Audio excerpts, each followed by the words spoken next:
सामाजिक राष्ट्रवाद के पोषक पूजनीय महर्षि परशुराम जी को मैं सत्संग नमन करता हूँ। आज तक के वीडियो में दोस्तों, क्रांतिकारियों, मैंने परशुराम जी को एक काल्पनिक पात्र माना था और उनकी पूरी कहानी को भी काल्पनिक माना है। लेकिन जिस रूप में हमने परशुराम को काल्पनिक माना है, उससे समाज का विघटन होता है और भारत की ताकत कमजोर होती है।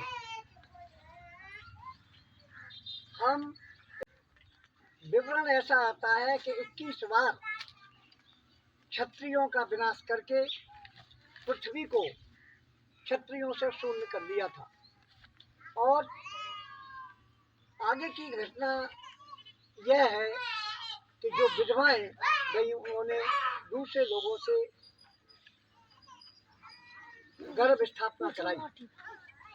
तीसरी बात, महर्षि अमर है, इस बात पर भी मैं बोल चुका हूँ।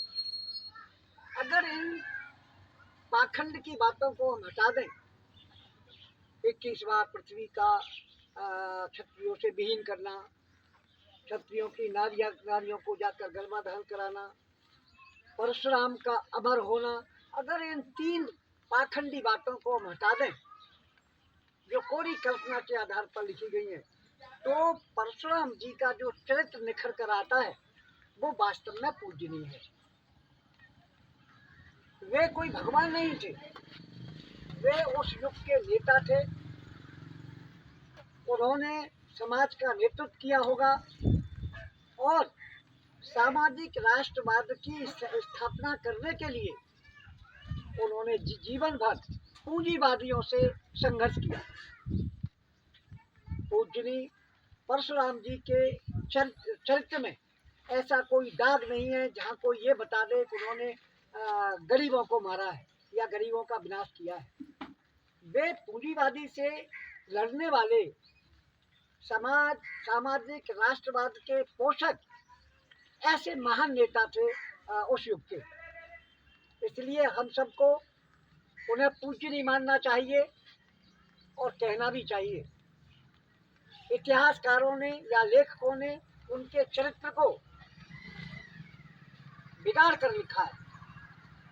वास्तव में उन्होंने पूंजीवादी सत्ताओं को हराया, पूंजीवादी सत्ताओं का नाश किया और उस जीत में जो भी कुछ हासिल हुआ, चाहे जमीन हो या धन हो, जो भी हो, वो उन्होंने अपने पास नहीं रखा।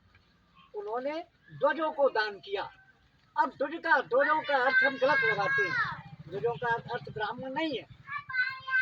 वह कैसे है कि प्रथम सीढ़ी पर खड़े हुए लोगों को छोड़कर, अर्थात जो बहुत आगे बढ़े हुए लोग थे उनको छोड़कर, जिनके पास दौलत की सब कमी नहीं थी, उनको छोड़कर दूसरे पायदान पर खड़े हुए आदमी, ध्वज, दूसरे दर्जे के जो लोग थे उनकी उन्होंने सहायता की और इस गरीब अमीर की सखाई को पाटने के लिए उन्होंने अपने जीवन में भरसक प्रयत्न किया।